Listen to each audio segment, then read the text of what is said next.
Un mandamiento nuevo no les estoy escribiendo, dice, sino el antiguo que habéis tenido desde el principio. Y podemos nosotros interpretar esto desde dos aspectos. Primero, que el amar al prójimo ya es un mandamiento que viene de parte de la ley allí entregada a Moisés, ¿ya? Entonces podemos decir, sí, es antiguo, está hablando allá casi 1500 años atrás cuando se escribió esta carta, ¿ya?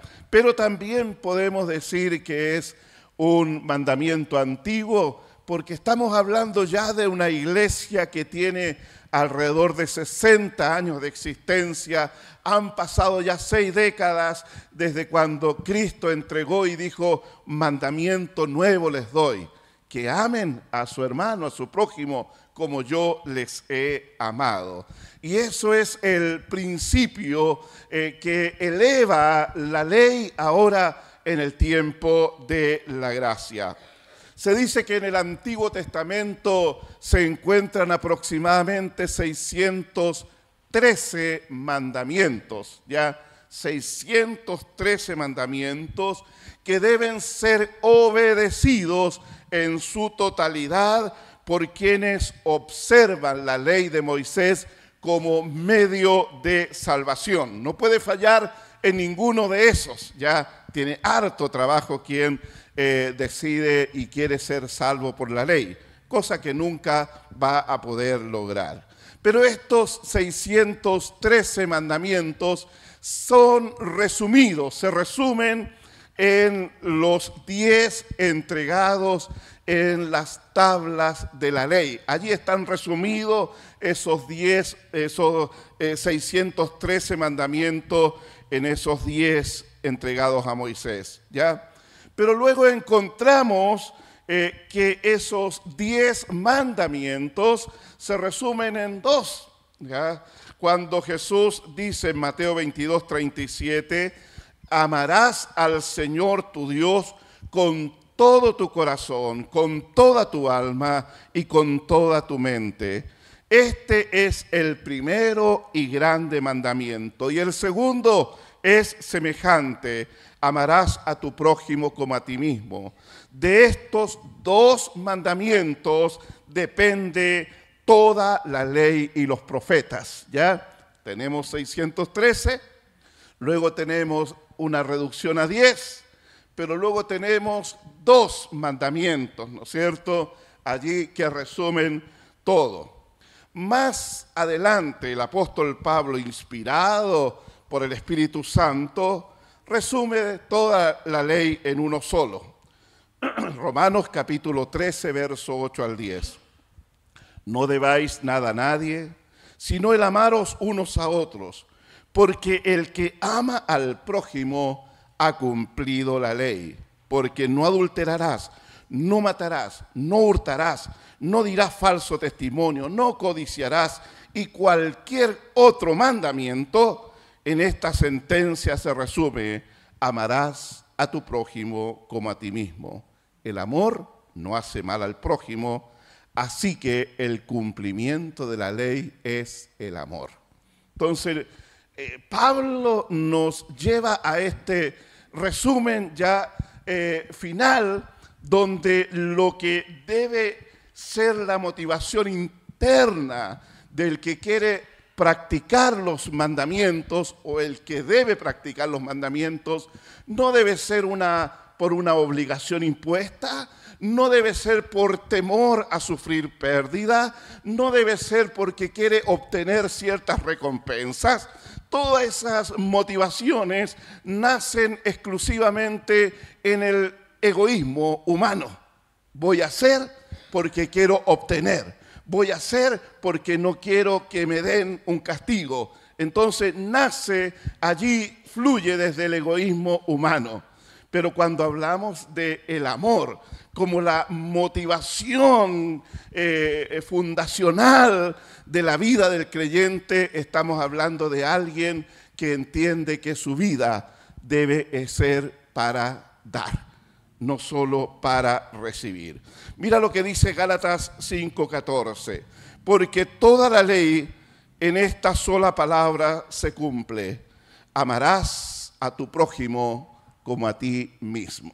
¿Ya? Entonces, la práctica de este mandamiento es lo que debe caracterizar la vida cristiana.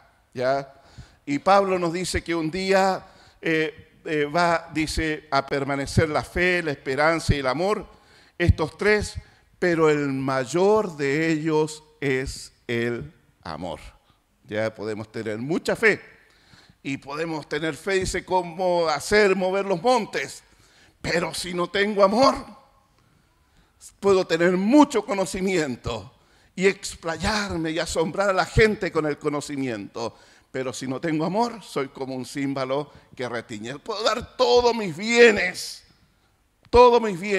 a los necesitados, pero si no tengo amor, de nada me sirve. Entonces, el mayor de ellos es el amor, ¿ya? Amar siempre será un desafío para toda persona. ¿Le cuesta amar? No estoy hablando de sus familiares, ¿ya? No estoy hablando de sus amigos cercanos, simpáticos que tiene. Estoy hablando de amar a toda persona sin discriminación, incluso a nuestros enemigos. ¿Ya? ¿Amamos de esa forma? La verdad es que siempre va a ser un desafío amar bíblicamente, porque por naturaleza somos personas egocéntricas, ¿no es cierto? O sea, buscamos el bienestar personal como prioridad. ¿Ya? Eso es lo que busca el ser humano, el bienestar personal como una prioridad. Ahora, ¿cuál es lo que Juan quiere establecer aquí? Porque cuando Juan escribe sus mandatos, nos está hablando desde una perspectiva práctica. No está solamente comunicando una idea, una filosofía, sino que está estableciendo algo práctico de cómo nosotros debemos vivir. La verdad es que la primera carta de Juan es una carta que nos lleva a la vida práctica. Si usted quiere saber cómo debe vivir el cristiano, en esencia, tiene que conocer Primera de Juan. Si no, va a andar muy equivocado en la vida. Bueno, lo que nos dice Juan, vamos a leer nuevamente 1 Juan 2, 10 y 11. El que dice que está en la luz y aborrece a su hermano, está todavía en tinieblas. El que ama a su hermano permanece en la luz y en él no hay tropiezo.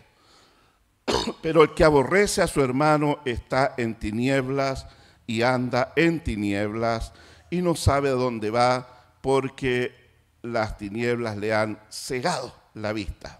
¿Ya? Entonces, amar al prójimo o amar a los hermanos es una muestra de que verdaderamente yo soy creyente. ¿Ya? Eso es lo que Juan está diciendo. ¿Eres verdaderamente un creyente? ¿Eres un creyente genuino? Entonces lo vas a demostrar amando a tu hermano o amando al prójimo. ¿Ya? Porque si aborreces a tu hermano, si no eres capaz de amar a aquellos que no te simpatizan tanto, aquellos que te han hecho algún daño en tu vida, si no eres capaz de amarlos, entonces estás en tiniebla. Y lo más probable es que no conozcas verdaderamente al Señor. Eso es lo que está diciendo aquí Juan, ¿ya? Ahora, no se puede amar verdaderamente con el amor que vamos a describir más tarde si la persona no ha nacido de nuevo. Esto quiere decir que toda persona que ha nacido de nuevo está en la capacidad de amar bíblicamente. Entonces, cuando la persona que ha experimentado al Señor está en una lucha interna, no, si no creo, mira todo lo que me hizo, el daño que me provocó, hasta el día de hoy sufro las consecuencias. Hay una lucha interna, ¿no es cierto?, en el corazón. Pero quiero decirle de que esa persona que está en la lucha interna, si pelea la batalla, saldrá victorioso. Podrá amar, ¿ya? Lo voy a dejar ahí para que lo deje con un punto suspensivo, ¿ya? Ahora, Primera de Juan, capítulo 3, verso 14, dice así: nosotros sabemos, ¿ya? La palabra saber en la Biblia es estar plenamente convencido. Es algo que yo logro entender que es así sin lugar a dudas, ¿ya? Eso es saber, es una convicción plena.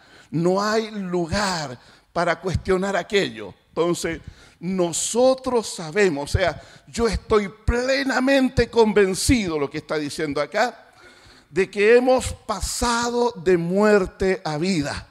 O sea, yo nací de nuevo, yo he conocido al Salvador, ahora vivo una nueva vida porque estoy en Cristo. Eso es lo que está diciendo Juan, ¿no es cierto? ¿Ya? Ahora dice, en que amamos a los hermanos.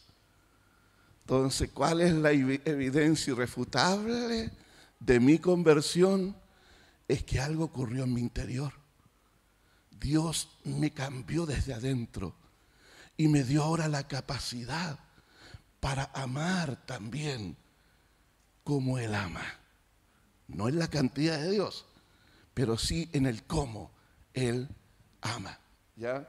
Y luego dice allí, el que no ama a su hermano, ¿qué pasa con él? Permanece en muerte, ¿ya? El que no ama a su hermano está todavía sin conocer a Dios.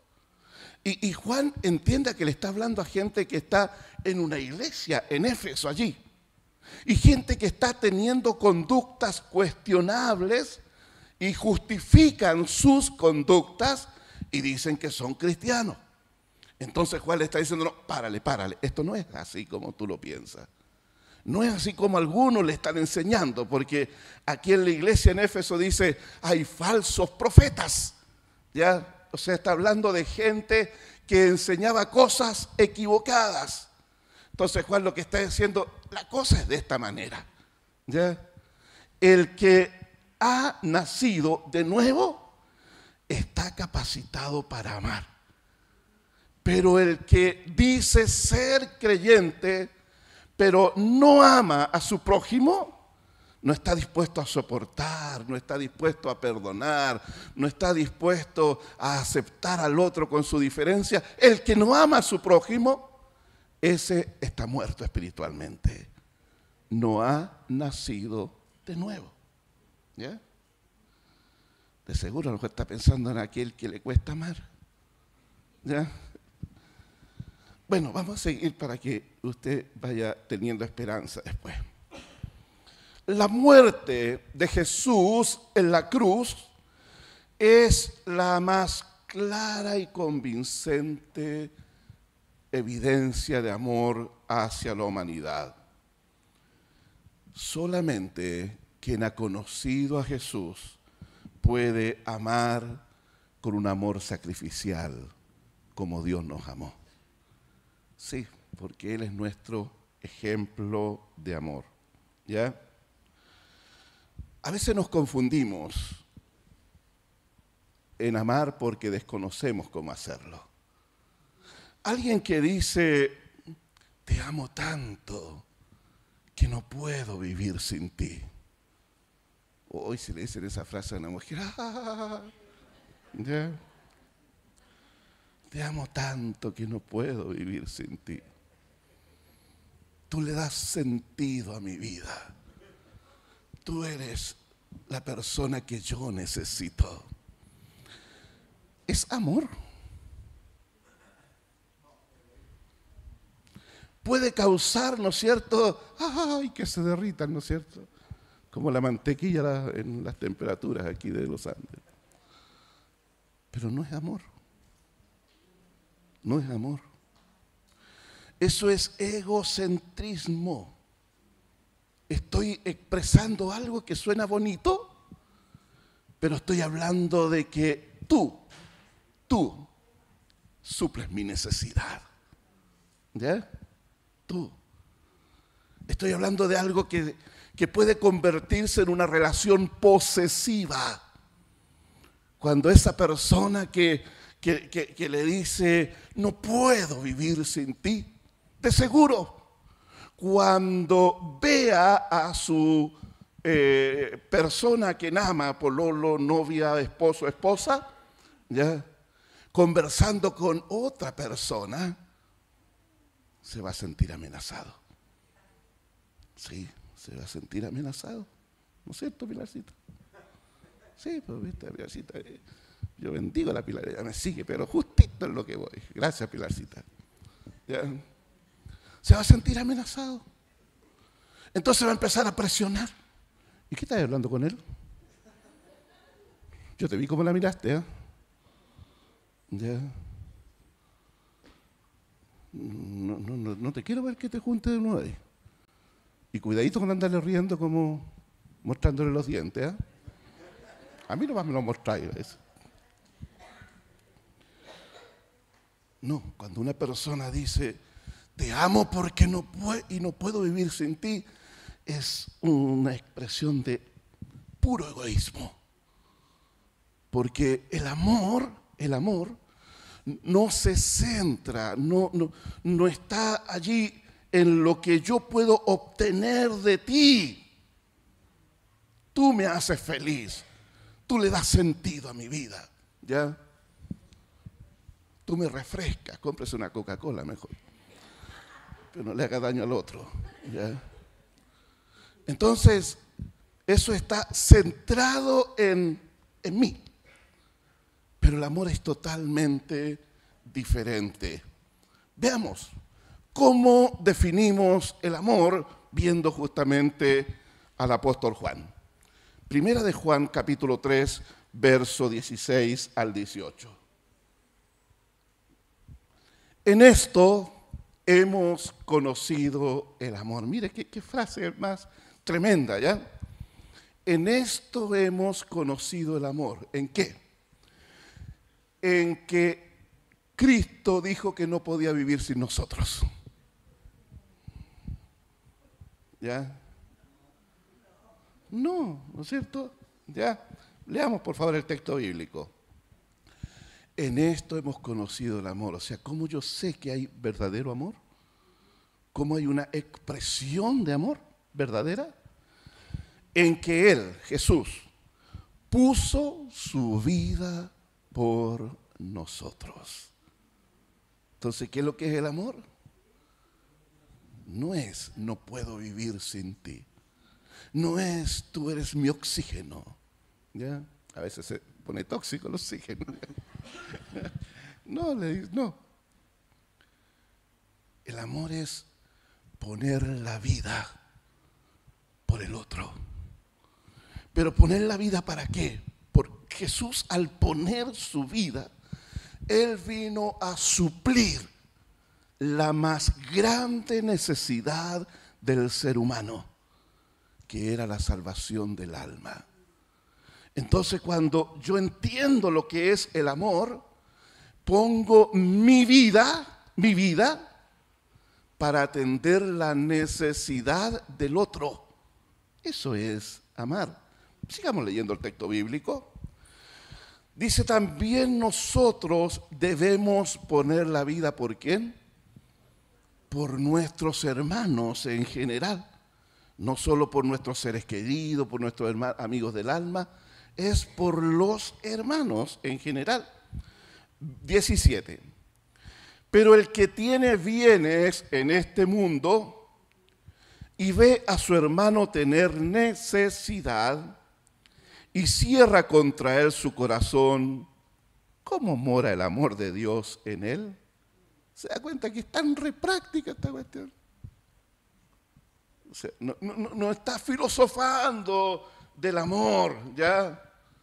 No está escogiendo un poema de Pablo Neruda, que rechazó a sus propios hijos, que tuvo muchas amantes, pero él filosofa acerca del amor, ¿no es cierto? ¿Ya? No, aquí no, porque la Biblia siempre va a ser realista, va a ser práctica. Dice, pero el que tiene bienes en este mundo y ve a alguien y se entera que el hermano tanto está pasando necesidad, pero cierra su corazón, dice, no, pero si le doy no me va a alcanzar. El Señor sabe, Él me proveyó esto para mí, mi familia. ¿Ya? Y cierra su corazón para ayudar. Entonces la pregunta lógica es, ¿cómo esa persona cree que el amor de Dios vive en él?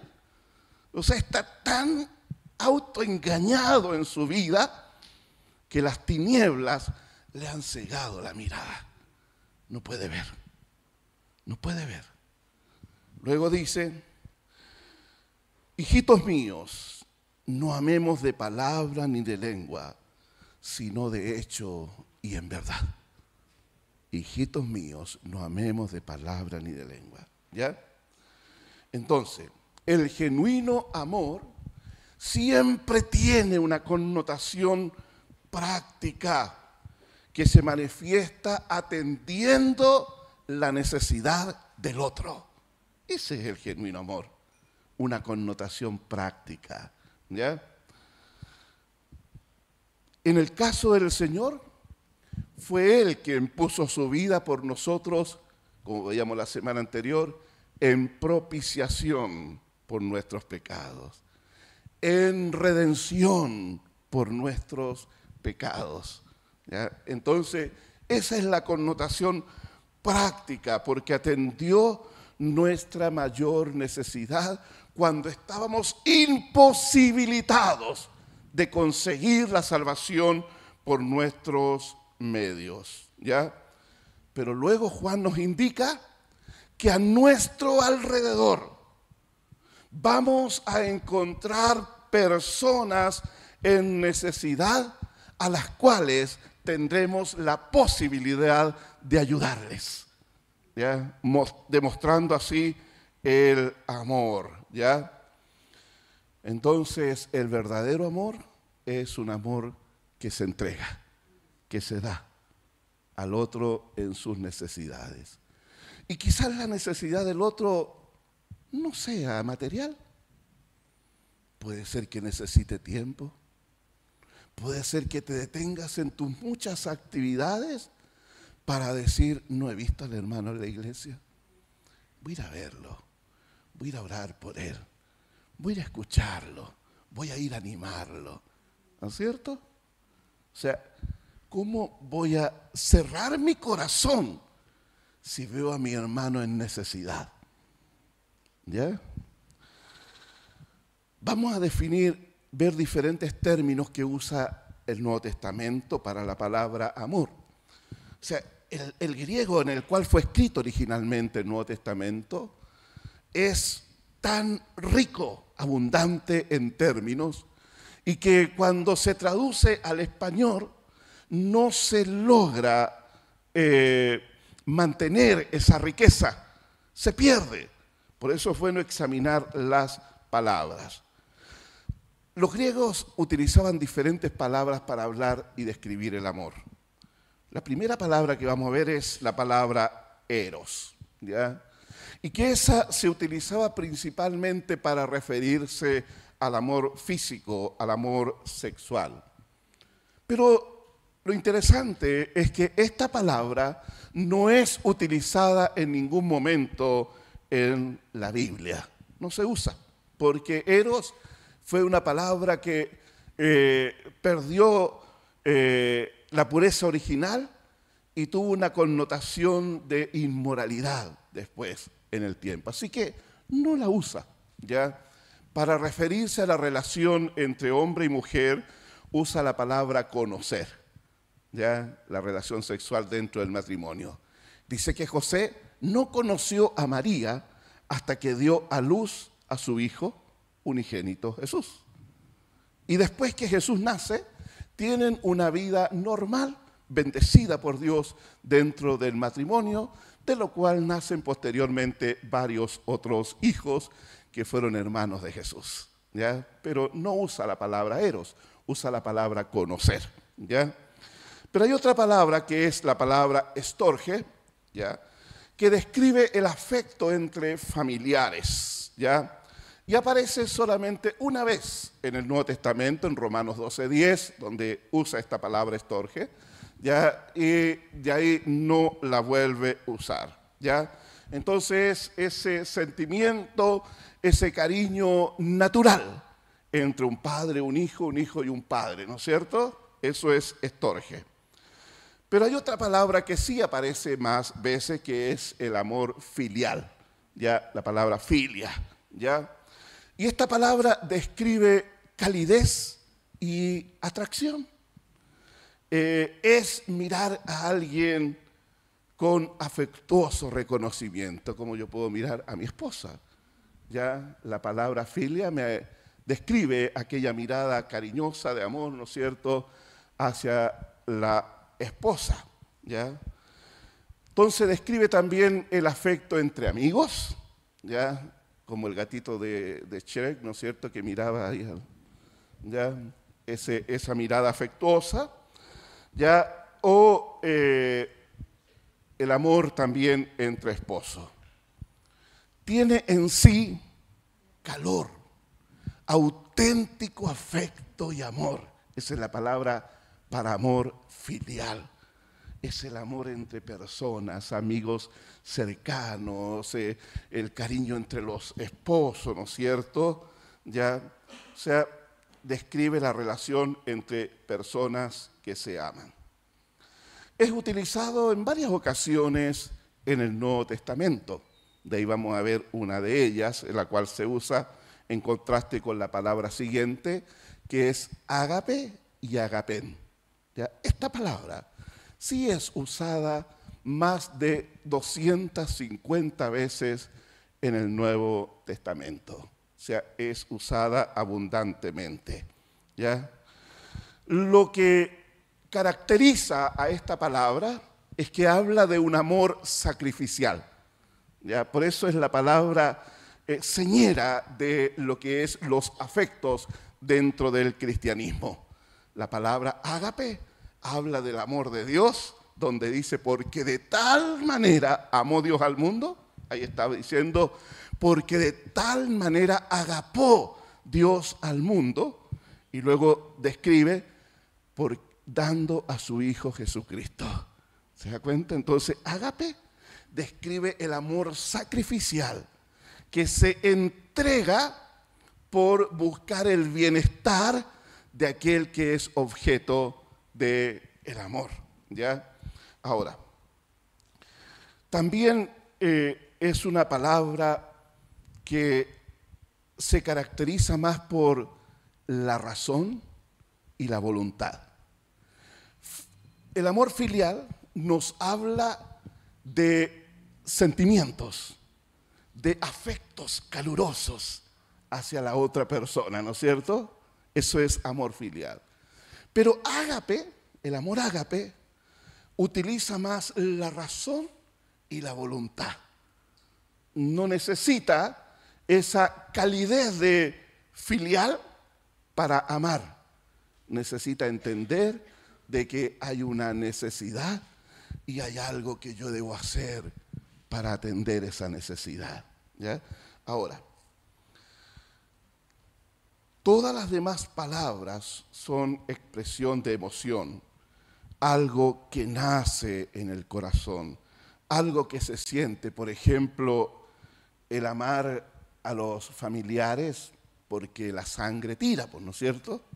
¿Ya? Entonces amamos a la familia como algo natural y podemos enojarnos, puede pasar tiempo enojado, pero al final terminamos abrazados, llorando y pidiéndonos perdón porque nos amamos. Es cuando nos enamoramos de alguien, cuando esa persona nos atrae.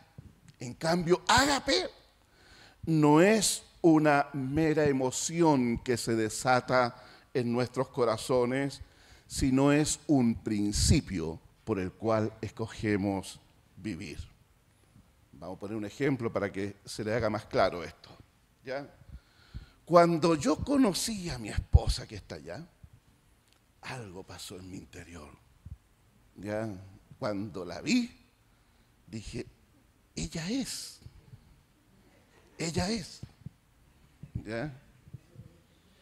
La había intentado por otros lados, pero cuando la vi, todas las demás quedaron allá. ¿Ya? Ella es. Entonces allí se despierta y se produce un enamoramiento. Eso es amor filial. ¿Ya? Es que te atrajo. ¿A alguien más le pasó eso o soy el único pecador aquí? ¿Ya? ¿Sí? Ya todo, especialmente en la adolescencia, pues. Allí, cuando está a flor de piel el amor filial. Ya ve un día una niña y se vuelve loco y todo lo demás. Pero después ve a otra y se olvidó de aquella, pues. ¿Ya? Bueno, el amor filial produce ese enamoramiento en el corazón de la persona y que produce esa atracción y la mirada se comienza a concentrar solo en esa persona, ¿ya? Pero una vez casado, no es suficiente con el amor filial, ¿no es cierto? ¿Ya? No es suficiente. Entonces, ¿qué es lo que hay que estar haciendo? El amor filial hay que estarlo regando. ¿Ya? Hay que estarlo allí fortaleciendo, estimulando, con atenciones, ¿no es cierto? Con alguna cajita de bombones, con una florcita, ¿no es cierto? Con un perfume carito, ¿ya? Pero hay que estarlo estimulando el amor filial siempre, porque es de las emociones, es lo que yo siento por la persona, ¿ya? Y provoco también un sentimiento en el otro a través de las acciones. Por eso es lo que se dice que hay que regarlo, que el amor es como un jardín, pero es el amor filial, así. A diferencia del amor ágape, que es el amor sacrificial, que no se estimula con las emociones, con las circunstancias, sino que es una determinación propia del individuo, de la persona, la cual decide amar, la cual entiende que está bajo un principio bíblico en el cual debe manifestar amor hacia la persona. Ahí va Ricardo a buscar el ramo de flores, ¿ya? ¿Ya? El enamoramiento es inestable, ¿ya? Es inestable. Pero quien entiende, y esto tiene que ver con la madurez que vamos a ver la próxima vez que estudiemos esto, donde hablan los niños, los jóvenes y los adultos. Quien ha logrado una madurez en Cristo, esa persona no ama con el amor filial solamente, sino que pone en ejercicio el amor ágape. Mire, ¿se acuerda el episodio? Ahí trae las flores. ¿Se acuerda el episodio de Pedro y Juan, Pedro y Jesús en la orilla del lago? Cuando Jesús le pregunta, Pedro, ¿me amas? Y Pedro le responde, sí, Señor, te amo. Jesús vuelve a preguntarle, Pedro, ¿me amas? Jesús le pregunta, Pedro, ¿me ama? Y Pedro le responde, sí, te amo. Tercera vez le vuelve a preguntar, ¿por qué tantas veces la pregunta? No logramos nosotros ver porque es lo que yo les decía delante, cuando se traduce del griego al español, entonces no logra traducir en la totalidad la intensidad del mensaje. Jesús le pregunta, Pedro, ¿me agapas? ¿Ya? ¿Qué le está diciendo? Pedro, ¿tienes el grado de amor en el cual estás dispuesto a dar tu vida por mí?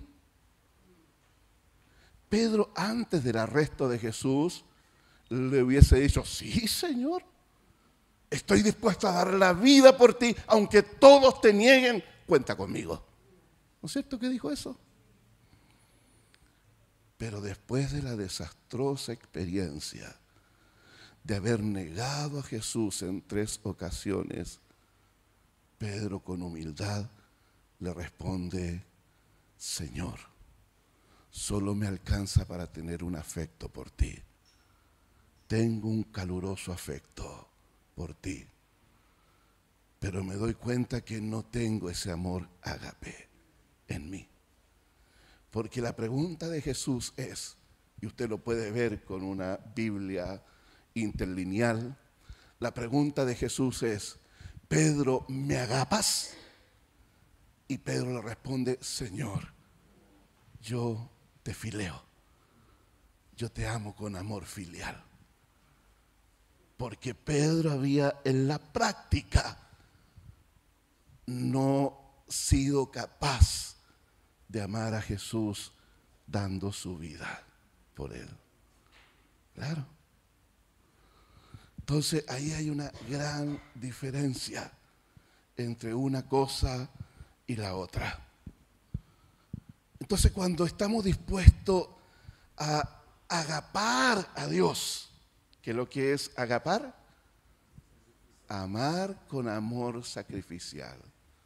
Es una renuncia en la práctica, no en el pensamiento, mi hermano, no aquí en la idea, es en la práctica. Cuando estamos dispuestos a amar a Dios con amor ágape, vamos a buscar hacer las cosas que a Dios le agradan. Y nos vamos a privilegiar nuestros intereses personales y egoístas. Y llevémoslo a una cosa tan sencilla, tan propia nuestra, donde cada domingo nos reunimos aquí para adorarle. ¿Por qué nos reunimos para adorarle? Porque el Padre busca adoradores que le adoren en espíritu y en verdad, ¿no es cierto? O sea, si el Padre está en una búsqueda de eso, yo que le conozco, yo que soy su hijo, yo que digo que le amo, ¿qué voy a hacer? Voy a estar donde Dios quiere que esté para adorarle en espíritu y en verdad, como Él quiere, ¿no es cierto? Porque Él dice que Él va a estar en medio de las alabanzas de su pueblo. ¿Ya? Pero, si yo en un tiempo como este prefiero estar en otro lugar, ¿ya? Y no acá, pudiendo estar acá. No estoy hablando de que estoy enfermo allí, grave en mi cama, ¿no es cierto? O que estoy cumpliendo mis funciones laborales, imposibilitado de estar acá. Quiero estar, pero no puedo. No, estoy hablando de personas que escogen. No, hoy día ¿para qué voy a ir? Hay gente así. ¿Para qué voy a ir hoy día? Hoy sí tengo muchas cosas que hacer. ¿Ya? Y prefiero otro lado. No, total, lo transmiten. ¿Ya? ¿Sabe? El transmitirlo, mi hermano, y que les quede claro, es solamente para las personas que están imposibilitadas a venir. Es para nuestros hermanos que están allá lejos en el sur, que no pueden trasladarse para estar en un culto. Pero no es para que alguien diga, así que lo transmiten, así que mejor me quedo hoy día en la casa. Tengo un estornudo, así que no voy a ir. Ya. Estoy cansado, así que mejor me quedo aquí. Ay, que tengo un montón de loza en la casa, me quedo. De seguro, mañana lunes, si no ha resuelto el del montón de loza, va a quedar ahí. Si no se ha mejorado del estornudo, va a ir estornudando al trabajo. ¿No es cierto? ¿Ya? Pero no vino porque tenía un estornudo. ¿Ya? Entonces, ¿qué ocurre allí? En la idea, yo digo que agapo a Dios. Señor, estoy dispuesto a dar mi vida por ti. Ah, ¿tú conoces, eres de suicidio? No, ¿cómo se te ocurre? Calumniador. No, si tú hablar te descubre. No, yo ni lo conozco. Señor, yo voy a dar mi vida por ti. Y en el momento de los que hubo, no, prefirió salvar su pellejo. Estamos hablando de Pedro, ¿no es cierto? ¿Ya? Por menos nosotros preferimos aquello que nos da cierta satisfacción antes de hacer las cosas que Dios quiere que hagamos. ¿Se da cuenta? Entonces, en eso, mi hermano querido, es bueno que examinemos. ¿Amo a Jesús con ese amor ágape? ¿O realmente doy preferencia a mis deseos? La relación con Dios debe fundarse en el amor ágape. ¿Sabe? Hay una historia de un esposo que tenía un amante. Eso en el planeta Marte. Y resulta que le dice a la esposa: me voy a divorciar de ti. Hoy mismo me voy de casa. Amo más a la de allá. El esposo ignoraba que su esposa, porque vivía egoístamente ese hombre, había ido al médico en la semana y le habían dado un mes de vida por el cáncer que tenía, fuerte, agresivo. Y le dijo: está bien, le dijo la esposa, te voy a dar el divorcio. Pero solo te quiero pedir una cosa, que estés conmigo un mes. Un mes. Ya, sí, le dijo, puedo hacerlo, puedo soportarte un mes. Pero te quiero pedir algo más. Que en las tardes, cuando llegues del trabajo, me tomes en brazo y me lleves desde el living hasta la cama. También puedo hacer, está reflaca, así que no hay problema. Así que hizo eso. Comenzó el primer día. Y el hijo pequeño miraba. Mi papá tomó a mi mamá en brazos y la llevó a la cama. Y fue pasando los días. Y fue pasando los días. Como en el día 10, el hombre, al llevarla en brazos, la mira directamente a su rostro y comienza nuevamente a ver a su mujer, que había estado tantos años con él, soportándole y todo eso. Y luego sigue haciendo eso todos los días. Como el día 20, llama a su amante y le dice: no voy a separarme de mi esposa. No, porque la he vuelto a ver. Me he vuelto a enamorar de ella. No me voy a separar de ella. Y fueron pasando los días y el niño contento y alegre porque su papá todos los días llevaba a su esposa a la cama. Cuando llegó el día 30, su esposa no pudo levantarse de la cama y falleció. Falleció. Mira, lo que hizo que nuevamente ese esposo se enamorara, volviera a tener ese sentimiento de calidez, fue el servicio de amor, ese amor agape hacia su esposa. Y con esto quiero animar a los matrimonios. Y el amor ágape no es una simple experiencia emocional que aparece repentinamente. Es un principio deliberado de una voluntad de servir al otro. Y donde debe manifestarse el amor ágape es justamente en la intimidad del matrimonio. Es allí.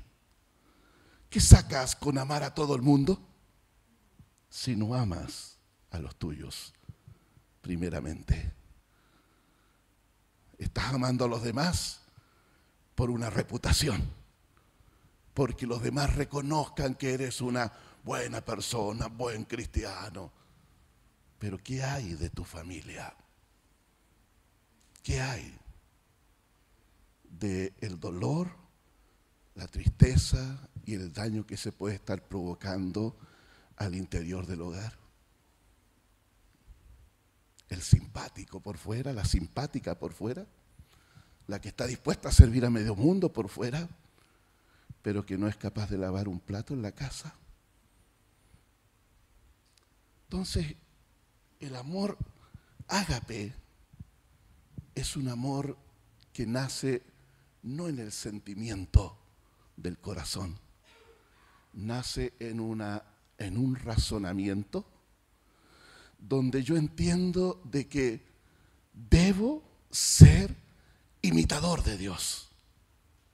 Imitador de Dios. Como hijo amado, debo vivir en amor porque de esa forma lo imito a Él. ¿Se entiende? Entonces, la práctica del amor, leamos Mateo, por favor, capítulo 5, 43. Oíste que fue dicho, amarás a tu prójimo y aborrecerás a tu enemigo. ¿Cierto? Eso es lo que dice el Antiguo Testamento. Pero yo os digo, amad a vuestros enemigos, bendecid a los que os maldicen, haced el bien a los que os aborrecen, orad por los que os ultrajan y persiguen, para que seáis hijos de vuestro Padre que está en los cielos, que hace salir su sol sobre buenos y malos, que hace llover sobre justos e injustos. Porque si os amáis a los que os aman, si solamente tienes amor filial, eso es lo que está diciendo ahí. Si solo tienes amor filial, ya amas a aquellos que te son recíprocos. Dice, porque si amáis a los que os aman, ¿qué recompensa tendréis? ¿No hacen también esto los publicanos? Y si saludáis a vuestros hermanos solamente, ¿qué hacéis de más? ¿No hacen así los gentiles que no conocen al Señor? Sed pues perfectos como vuestro Padre que está en los cielos es perfecto. Aquí se nos manda amar a nuestros enemigos para que seamos imitadores de Dios, que da sus dones sin discriminar entre buenos y malos. Esto es al margen de quién sea la persona o lo que haga, Dios busca siempre el mayor bien para la humanidad. Porque de tal manera amó Dios a los evangélicos y desechó a todos los demás. ¿Dice eso la Biblia? Porque de tal manera amó Dios al mundo, ya sea cristianos, hindúes, musulmanes, budistas, ateos, pedófilos, delincuentes, millonarios, porque de tal manera amó Dios al mundo que envió a su Hijo unigénito. ¿Ya? Esto es para nosotros, sin importar que sea un santo, un pecador, ya sea sin importar lo que me haga, nunca buscaré perjudicarlo ni vengarme, solo buscaré lo que sea lo mejor. Por eso le decía al principio, no es fácil amar. No es fácil. Es natural amar con el amor filial, ¿ya? Pero amar con el amor ágape no es fácil. O sea, tampoco es amar a los enemigos de la misma forma que amamos a los familiares, ¿no es cierto? Esto es erróneo, ¿ya? No es que yo voy a amar al enemigo, al que me hace mal, al que me hizo daño, de la misma manera que amo a mi hijo, que amo a mi esposa. No, no es así, ¿ya? Hay que entender que hay una diferencia allí. Eso es imposible, es equivocado. Lo que sí nos está pidiendo, que en todo tiempo tengamos una actitud de benevolencia hacia los demás, sin importar la condición. Romanos capítulo 12, versículo 20-21. Así que, si tu enemigo tuviere sed o tuviere hambre, dale de comer. Si tuviere sed, dale de beber. Pues haciendo esto, ascuas de fuego amontonarás sobre su cabeza. No seas vencido de lo malo, sino vence con el bien el mal. ¿Ya? O sea, si tu enemigo está en una situación crítica, de quiebra, desastrosa, de dolor, no te jactes sobre él. Así te quería ver. ¿Viste? El que hace las paga. Ah, venganza del cielo sobre ti. Justicia divina. Como que nos deleitamos en que le vaya mal al que me hizo algo. No, aquí está diciendo algo contrario. O sea, si ese enemigo, ese que me hizo daño, viene un día a golpear mi puerta, yo le voy a abrir la puerta. No me voy a lanzar sobre él abrazándolo. Pero sí, si tiene una necesidad, un quebranto, yo voy a dar lo mejor de mí para ayudar a esa persona. ¿Ya? Eso es lo que está hablando ahí. Entonces, el amor tiene que ser práctica. Solamente el cristiano puede amar en una práctica tan elevada. Nadie que no haya nacido de nuevo puede entender qué es amar de esta forma. Tertuliano, un apologista del siglo II de nuestra era, él escribe que los gentiles, los inconversos, la gente de fuera de la iglesia, no podía entender la forma como se relacionaban. Y aún siendo enemigos de la iglesia, escribían y reconocían diciendo, miren cómo se aman los cristianos. Así escribía Tertuliano, como narra la respuesta de la gente hacia la iglesia. Entonces, podemos amar así solamente cuando el Espíritu Santo gobierna el corazón humano, porque es Él quien ha derramado amor ágape en nosotros. No tenemos nosotros esa capacidad natural. Sí tenemos la capacidad natural de amar a nuestro prójimo, de amar a nuestra familia, de amar a nuestros amigos cercanos, ¿no es cierto? Tenemos esa capacidad natural. Pero el amor ágape, mire lo que dice Romanos capítulo 5, verso 5. Pues sabemos con cuánta ternura nos ama Dios, ¿ya? Porque nos ha dado el Espíritu Santo para llenar nuestro corazón con su amor. ¿Lo había leído ese texto? Nos ha dado el Espíritu Santo para llenar, dice, llenar nuestro corazón con su amor. Por eso Juan escribe y dice que el que está en él, puede amar al prójimo.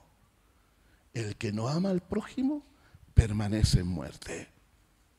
Porque cuando usted nació de nuevo, Dios lo hizo templo del Espíritu Santo. ¿Cuántos tienen el Espíritu Santo aquí? Ya, usted, los que no se atrevieron también y son cristianos, ¿ya? Pero usted, el Espíritu Santo que fue puesto en su vida, fue para llenar su corazón, para que esté capacitado para amar con amor ágape. ¿Qué es lo que es el amor ágape? El amor sacrificial. Ese amor que va a dar lo mejor de sí, incluso para manifestar ese amor a quien te ha hecho daño, a quien se ha burlado de ti, a quien ha estado en contra tuyo. ¿Ya? Leamos después de todo 1 Juan capítulo 2, verso 9 de nuevo. Dice, el que dice que está en luz, aborrece a su hermano y aún está en tinieblas. ¿Ya? El que dice que está en la luz y aborrece a su hermano, aún está en tinieblas. O sea, si yo digo que amo al Señor, que he conocido al Señor, pero guardo resentimiento en mi corazón contra alguien, si tengo distanciamiento contra alguien y no quiero relacionarme con esa persona, no quiero aceptarlo en mi vida nunca más por lo que me hizo, ¿ya? Entonces dice acá, aún estoy en tinieblas. El que ama a su hermano permanece en luz y en él no hay tropiezo. O sea, su conducta, sus actitudes no hace tropezar a los demás. Dice, pero el que aborrece a su hermano está en tinieblas y anda en tinieblas y no sabe dónde va, porque las tinieblas le han cegado los ojos. O sea, el contraste en estas dos formas de vida está clarísimo, ¿ya? Quien ama va a vivir en libertad, porque el que ama va a perdonar, va a tener un corazón perdonador. ¿Por qué? ¿Porque es una tremenda persona perdonadora? No, porque el que ama a Dios con amor ágape va a razonar respecto a lo que dice la palabra y va a encontrar el mandamiento de que si yo no perdono, Dios no me va a poder perdonar.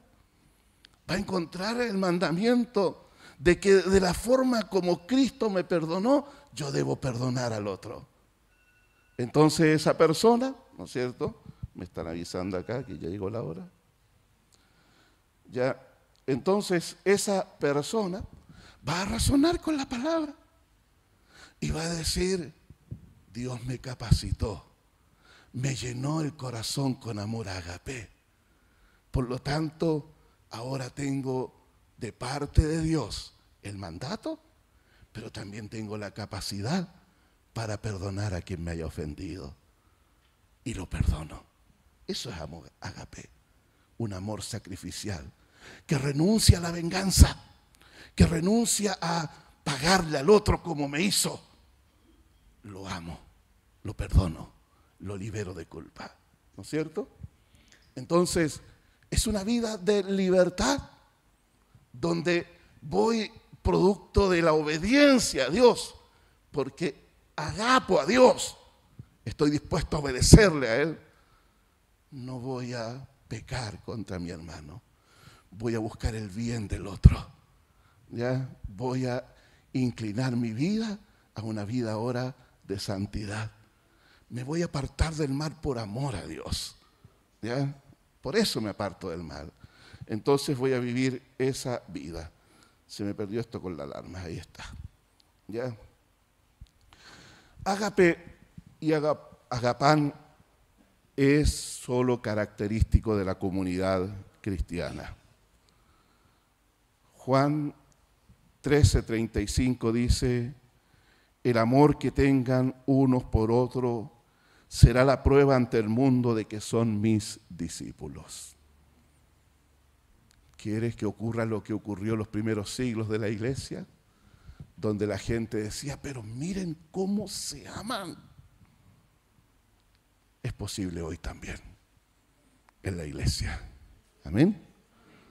Así que, hermanos amados, estamos bajo ese mandato. El que dice que está en luz, ame a su hermano. Porque el que aborrece a su hermano, aún está en tinieblas.